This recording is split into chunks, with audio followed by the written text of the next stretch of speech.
Top Deck Thoughts. My name is Jordan Leroy Hansen, also known as LeDeath, and I'm just going to do, before we get to the main topic at hand, I do want to first make a quick few things, just note how I'm doing regarding to life in general. I do have to admit, I haven't got the Brewing Labs video out just yet. Mostly it's because I kind of was busy with stuff just essentially mostly just relapsing to the pandemic. I kind of decided to take a breather, catch up on some backlog on some games like playing through Persona 5 and such, which I've been having fun with that. But I do think I'm going to get the new Brewing Labs out, as well as the early access Brewing Lab videos out sometime next week. I might get the new Brewing Lab videos out sometime by either today or tomorrow. I have been actually having a lot of fun with a Mardu control deck that I'm going to talk about. But yeah, so mostly just to let people know why there hasn't been a new video. It's mostly because of that. I am planning still to keep on streaming and maybe stream a few additional times next week though, to help with the stream element challenges part of my kind of like work and such. So I kind of want to do that.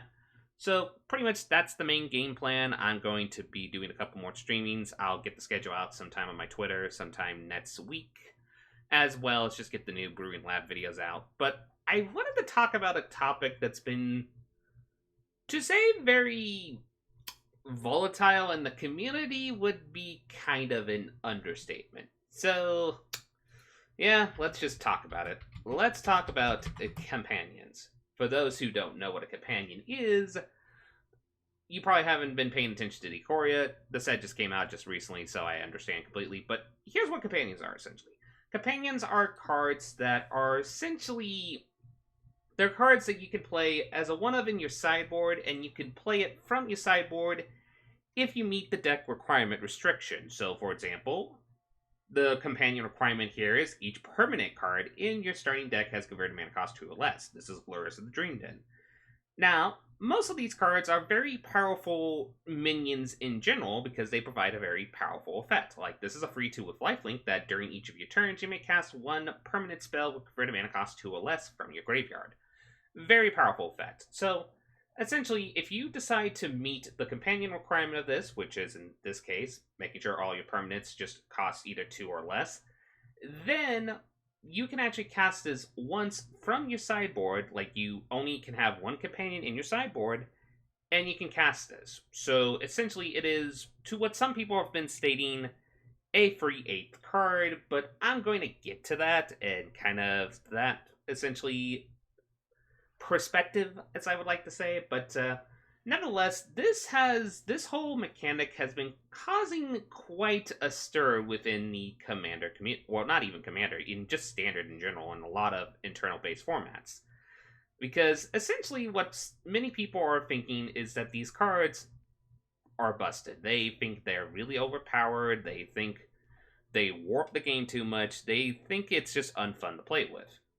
And I decided to make this video just because I've seen so many people been negating on companions that I do want to actually offer kind of like a rebuttal. Because honestly, I think companions are a lot more, dare I say it, healthier for the meta than actually perceive. Now, let's first get the one main argument out of the way. Here's the main argument that I've been seeing that why people think companions are so busted. People are saying companions are busted because, and hear me out on this, here's the classic argument, oh, this is a free card in your hand, this is a free 8th card, and that gives you an extra advantage over your opponent who's probably not playing a companion, and they don't get the extra card and such, and you get that extra card, and note to self, most of these are very powerful cards, yes, they have very powerful effects, and thus that it overrides your game plan, such and such, and oh, it feels really bad.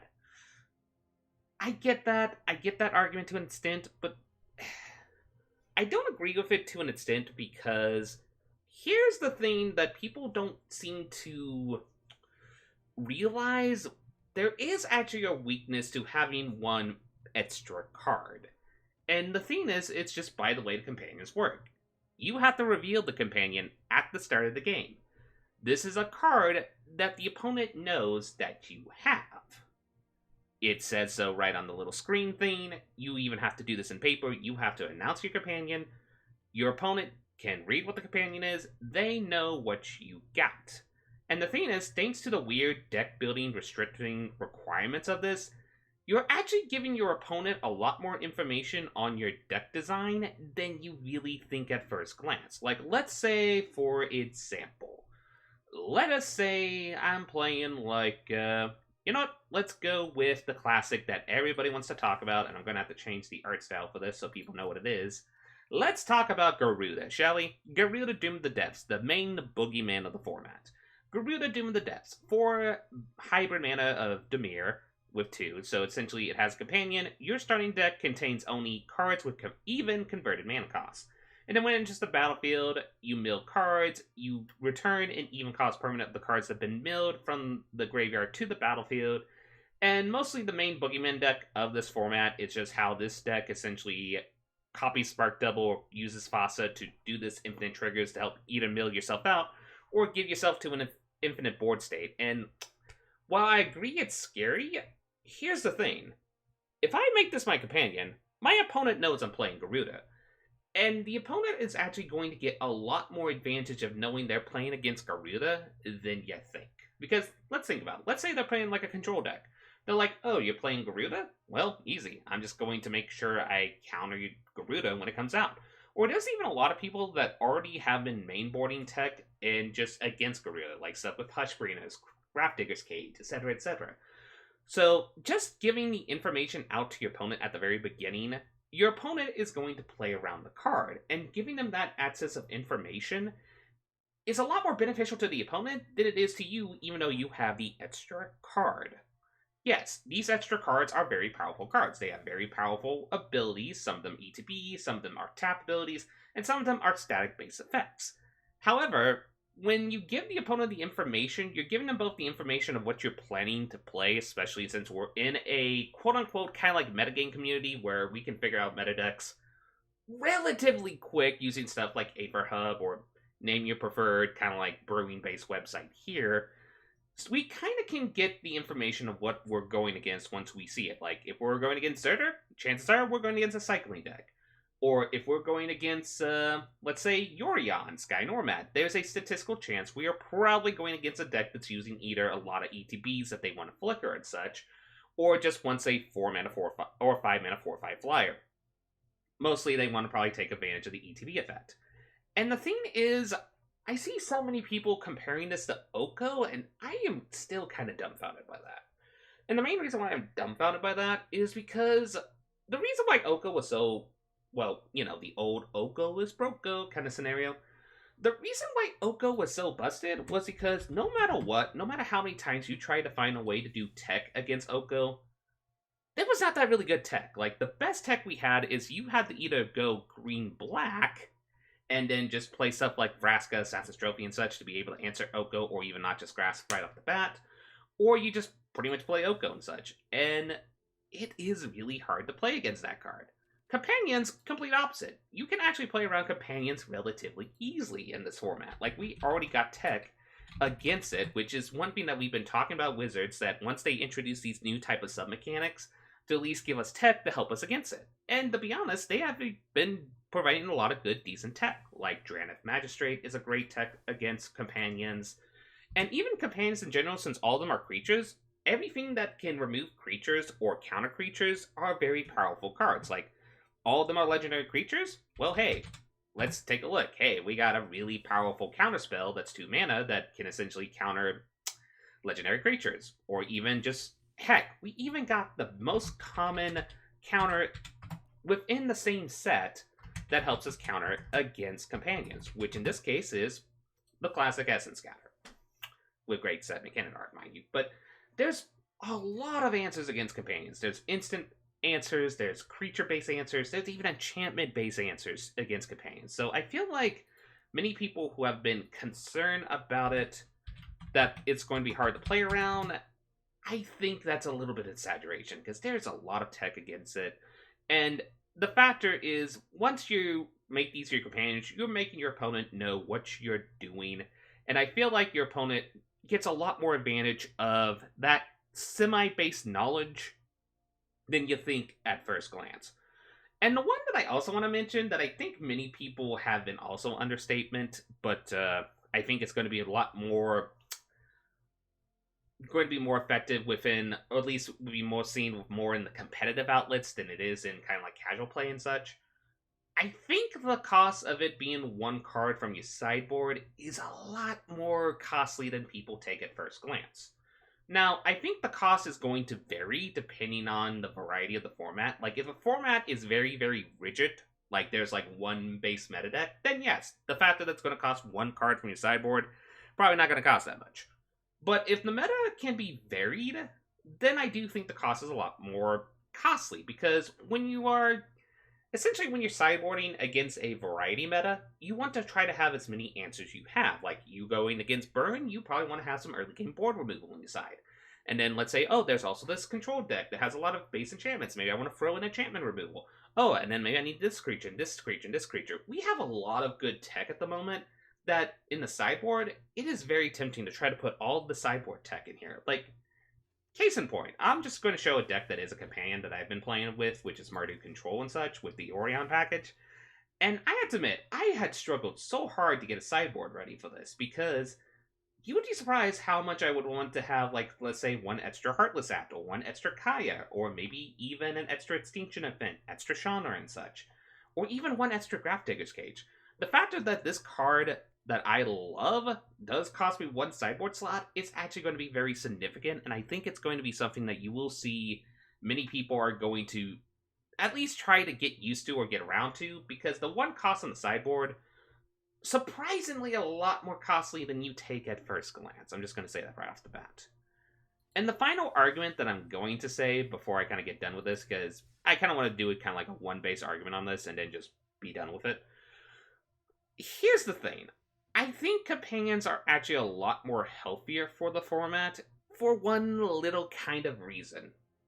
They introduce, due to the fact of the companion requirement and also just the cards in general, they encourage weird design, which I think that was probably one of the most clever things that WotC had introduced to help against what I would like to call oversaturation standard decks. And here's what I mean by that.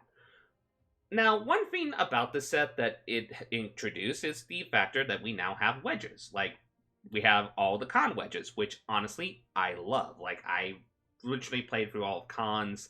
The cons block, Fates Reforged, Dragons of Tarkir. I played for that whole standard meta. And the thing is, when you get powerful wedge-based cards, the temptation to actually make multicolor, just pretty much 4 to 5 color good stuff deck is very, very tempting. And it's been very tempting in this meta as well, because we have really good ramp in the format. We have stuff that allow us to play multicolor spells that we usually don't play, aka Fires of Ascension and such. Which, speaking of which, I'm going to actually get to that in a quick second. So I feel like companions actually help dissuade that to an extent, or at least restrict the deck design to a basic extent, especially if they want these very powerful cards. One classic example is the one that everybody's going to talk about, the fact of how Karuga, well, let's actually just get to it in the collection here, where essentially the one popular card that you see in the Fires of Ascension deck is Karuga the Macrosage. Great card for that deck, personally, because what happens is, oh, you get the extra card draws, you're going to play Fires of Ascension, no sweat, you're going to have your Cavaliers, why would you not play this and such? It's just an auto-include, it's busted, blah, blah, blah, blah, blah, blah, blah, blah. Yes, it's a very powerful card for the deck, but here's the thing. The fact that to make this their companion, they have to pay a significant cost. And the cost is, your starting deck contains only cards with greater mana cost 3 or greater, and land cards, which a lot of people are like, well, what card is cost 3 or less that usually Fires of Ascension decks would usually like to play? They usually play Cavaliers and such, and Fires of Ascension, actually they are paying a significant cost. They're actually pretty much having to take out one of the most powerful cards in Fires of Ascension-based builds, which is Fae of Wishes. Because they can't beat the deck requirement to beat the companion cost. Now, why is Fae of Wishes powerful? Do I even have to explain to myself that? Fae of Wishes is a ridiculously powerful card because it allows you to tutor out of your sideboard specific tech that you can, especially once you have the fires down. Like, it prevents people from playing kind of like one brew that everybody was worried about. It's kind of like the Fires of Ascension Ultimatum brew, where you play Fires of Ascension, you make sure you ramp, oh, you're going to tutor something, and then essentially then you're going to get an ultimatum out that helps you answer to the board state and such. The problem is, due to the popularity of the Macrosage, you don't really see this type of brew that much, and I think that is actually really, really cool. The fact that these quote unquote companions are so powerful that it allows people to not go into this, oh, I'm going to make a 4 color to 5 color good stuff, mostly because I want to play this as my companion and such. And I feel like that disencouragement to an extent is actually, in a subtle way, very, very subtle, being a lot more healthier to the meta than you actually kind of take at first glance.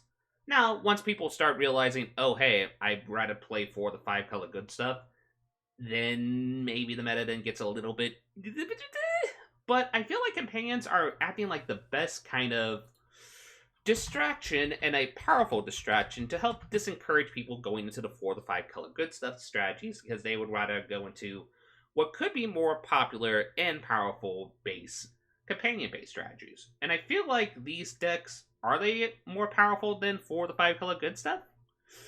Maybe. I really don't know, because this is kind of the week and a half in the meta and such, and we're still trying to figure out such. And one last little note I'll say before I finish this.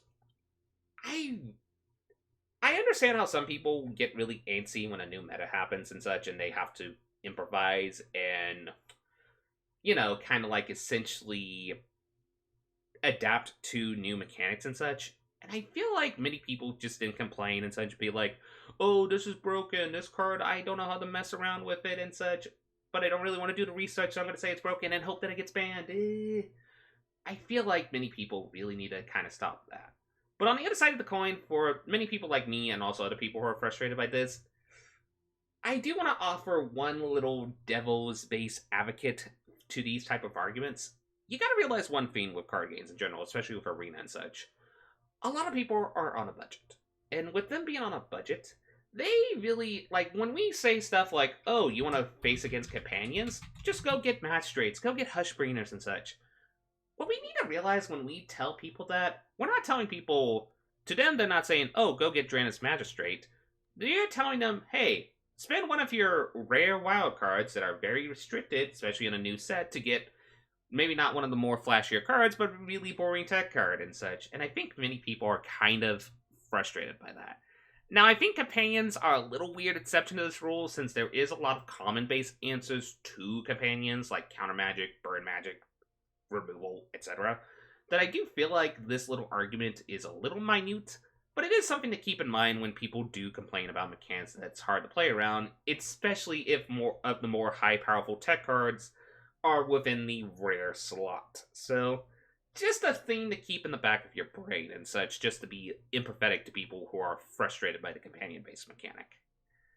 Nevertheless, I think that is my 2 cents of the whole companion theme. Personally, I don't think they're busted. I think they're a cool new mechanic. I think they freshen the meta up a little bit and help prevent less more degenerate decks to actually come out of the meta from it. Yes, sometimes some companions can feel degenerate and such, and are there stuff in Ikoria that I do think could be a little bit high on the power level to the point that it could be busted?